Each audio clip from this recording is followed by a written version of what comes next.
Lição número 2, de quarta-feira, do dia 6/4. Vamos verificar o que é que Deus fez com a serpente. Como a serpente foi penalizada por se deixar usar pelo diabo.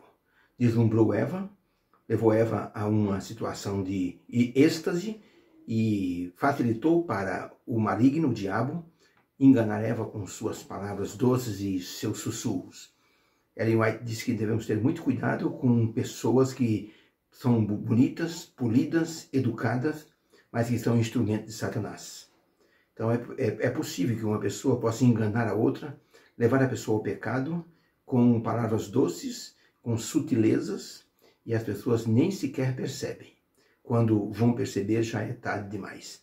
Por isso que a serpente, ela se deixou utilizar pelo diabo e produziu a desobediência em Eva. E na hora que Deus, então, pronunciou um julgamento contra Adão, Eva e a serpente parece que levou a pior na situação. Por isso que esse personagem, a serpente, é muito marcante na história da criação e na história da queda também. A mais deslumbrante criatura que Deus criara era a serpente. Ellen White diz que ela parecia com uma ave maravilhosa, polida como ouro. Quando ela voava e batia suas asas, deslumbrava as pessoas, porque imagine uma cobra voando. Ainda bem que elas não voam hoje. Já pensou se cobra voasse? As pessoas correndo na rua e uma cobra atrás tentando morder?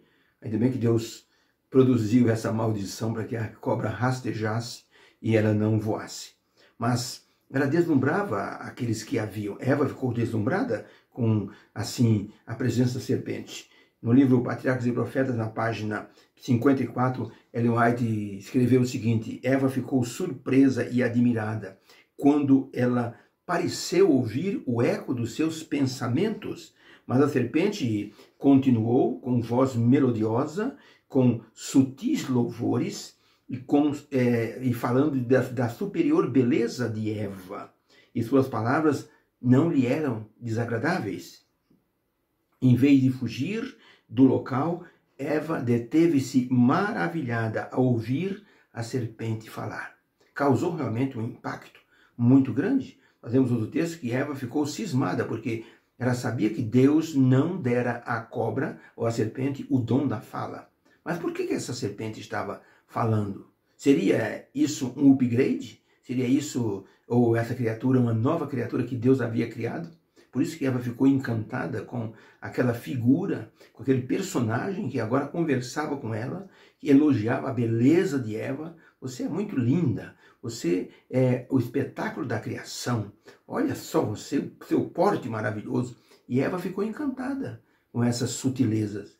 Devemos tomar cuidado com sutilezas através de palavras. Há pessoas que são muito habilidosas em convencer as pessoas. Olha, Napoleão Bonaparte foi considerado um dos maiores oradores da história, porque Napoleão Bonaparte estava preso na ilha de Santa Helena e ele então resolveu invadir a França.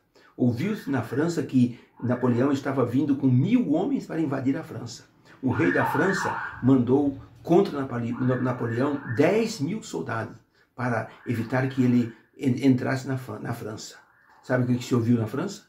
Napoleão está vindo com 11.000 soldados. Napoleão, sem detonar um tiro, convenceu os 10.000 a ficar do lado dele. Ouviu-se então na França que Napoleão estava vindo com 11.000 soldados. O rei da França mandou 100.000 soldados contra Napoleão. Sabe o que aconteceu? Napoleão convenceu os 100.000 soldados a lutar do lado dele. Aí então ele ganhou o trono da França. Um homem de uma falácia espetacular. O diabo utilizou uma falácia, lisonjeou Eva, acariciou o ego de Eva e ela sentiu-se bem com aqueles elogios. Por isso que ela ficou à vontade conversando com a serpente. A serpente ainda comia do fruto da árvore do conhecimento do bem e do mal. E aquela visão da serpente comendo a fruta deu a Eva uma certa segurança. Se a serpente não morreu, por que eu vou morrer? Então não tem sentido isso. Então é verdade o que ela está dizendo. Eu serei como Deus, nós seremos como Deus. Aqui está uma pergunta. Com que palavras Deus falou à serpente e falou para Eva? Que tipo de palavras foram dirigidas à serpente e que tipo de palavras foram dirigidas para Eva? Vamos ao texto bíblico, livro de Gênesis 3, 14 e 15, diz assim: Então o Senhor Deus disse à serpente: Porquanto fizeste isto, maldita serás mais do que todas as feras do campo, e mais do que todos os animais do campo. Sobre o teu ventre andarás, e pó comerás todos os dias da tua vida. E porei inimizade entre ti e a mulher, e entre a tua descendência e o descendente dela. Esse descendente te ferirá a cabeça, e tu lhe ferirás o calcanhar. Então, o verso 14 e 15 foram palavras dirigidas para a serpente, mas direcionadas para Eva também. Deus, então, a resposta é o que Deus falou para Eva e o que Deus falou para a serpente. Resposta: Deus deixou explícito que os descendentes da mulher, Jesus no caso, ou o descendente da mulher, Jesus no caso, esmagaria a cabeça da serpente, Satanás, e traria esperança e salvação para todos neste mundo. A primeira maldição contra um personagem da criação foi para a serpente. Ela perdeu o dom de voar e passou a rastejar. Enquanto Deus falava uma maldição contra a serpente, ao mesmo tempo dava uma promessa de esperança para Eva, para Adão, que estavam ali diante deles. Era uma promessa de que haveria uma restauração no futuro. Profeticamente, Deus disse para Eva e para a serpente o que iria acontecer. Profeticamente, para a mulher, no futuro, haveria restauração.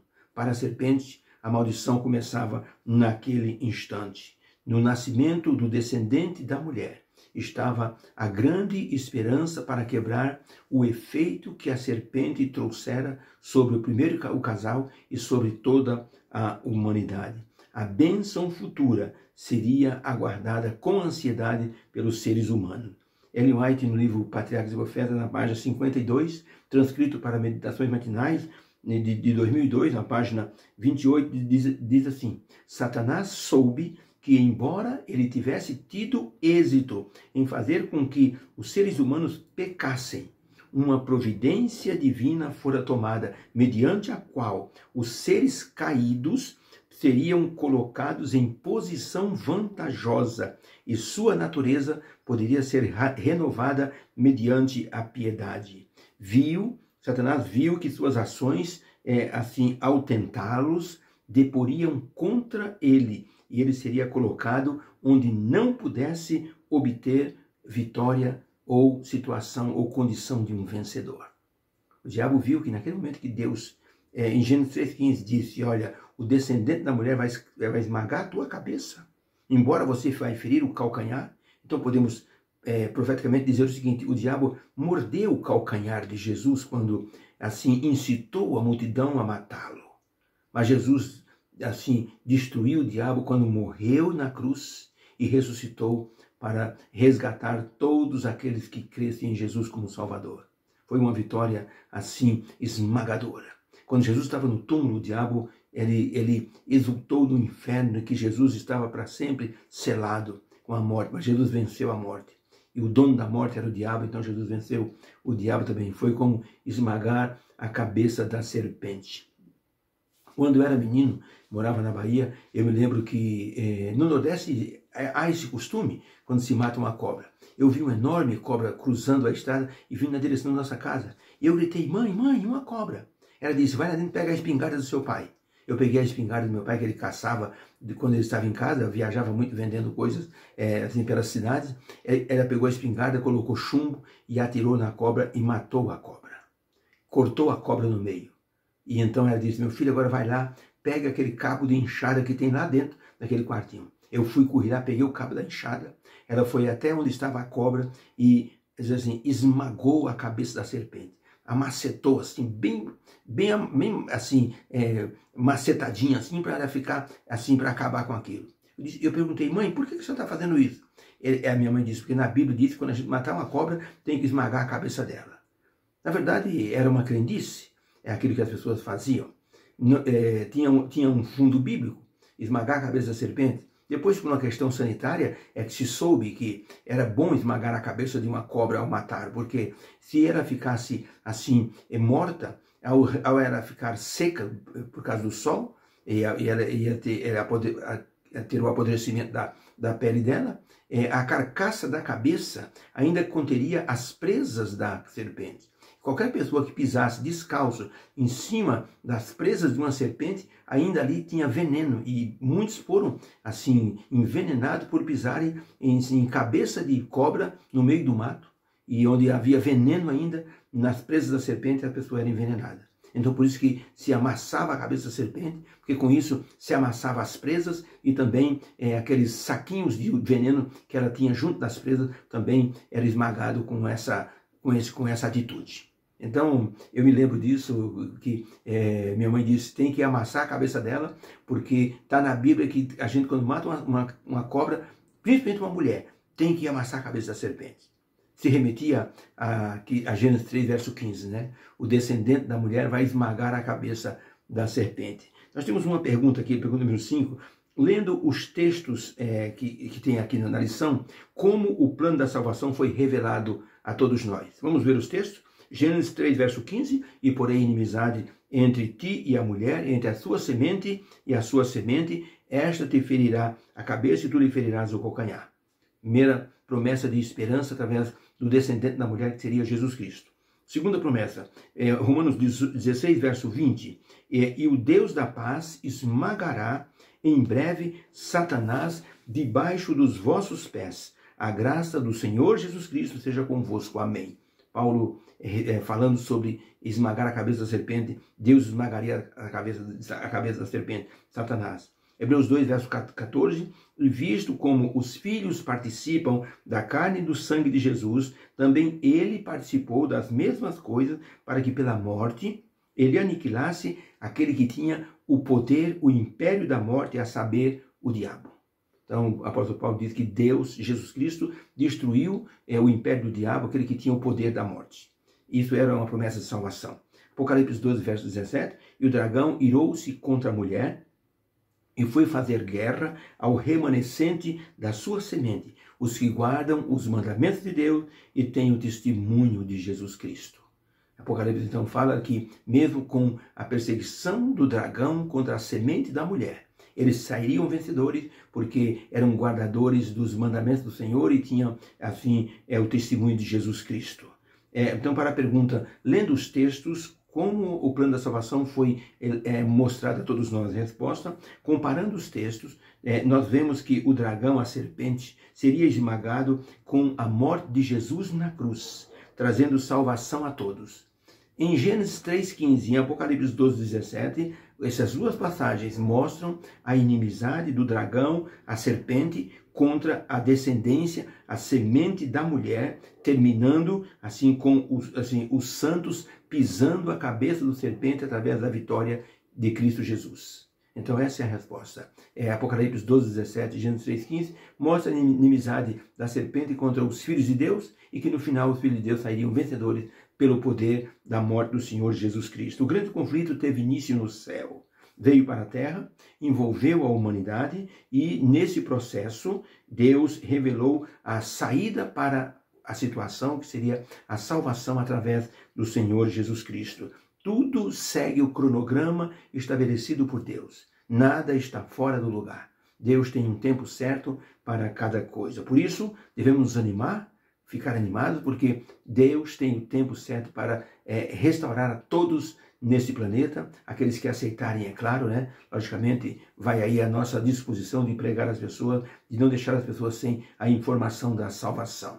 Vamos encerrar a lição dizendo que nas lutas diárias da vida, nós precisamos lembrar que tudo tem o seu tempo próprio para se realizar. A árvore mais alta do mundo, um dia foi uma semente, mas ela cresceu. O mar gigantesco é formado por vários rios que se encontram, desembocam no local e formam então a água do gigantesco mar. A hora do relógio é formada por segundos. Os segundos se juntam aos minutos, os minutos se juntam às horas se juntam ao dia, o dia à semana, a semana aos meses, os meses aos anos, os anos às décadas, aos séculos e aos milênios. Tudo tem um começo e um cronograma a ser seguido. Na lei divina, a lei divina não segue aos pulos, não dá privilégios antecipados a ninguém. Deus tem um cronograma para cumprir. E quando nós estivermos subindo a escada da salvação, degrau por degrau, seria bom que nós olhássemos para trás um pouquinho, para ver o quanto nós já subimos pela graça de Deus, pela força que Deus nos dá. Isso nos motivaria a continuarmos a subida na direção do céu. Temos que fazer uma escolha. De que lado nós estamos? Da serpente ou do lado de Deus? Logicamente que do lado do Senhor Jesus Cristo é o lado mais certo, mas muitos vão escolher o lado da serpente. João diz que os perdidos serão como a areia do mar. Jesus diz: lançai o servo mau no lago de fogo e enxofre, que foi preparado para o diabo e seus anjos. Era só para o diabo e seus anjos, mas muitos estão se candidatando ao lago de fogo e enxofre juntamente com a serpente. Não se esqueça, não desanime, continue firme e esteja do lado certo, o lado do vencedor, o Senhor Jesus Cristo. Obrigado, Senhor Deus, pela lição de hoje. Possamos ter aprendido que não podemos permitir que o diabo nos utilize para a perdição de outras pessoas. Senão o Senhor vai nos responsabilizar, como o Senhor responsabilizou a serpente e deu sobre ela uma maldição. Nos ajude a estarmos do lado de Cristo, o vencedor. Pedimos em nome dele. Amém. Fica com Deus. Tenha uma quarta-feira cheia de muito poder e alegria. Tá? Estamos orando por você. Deus te abençoe. Fica com Deus. Amém.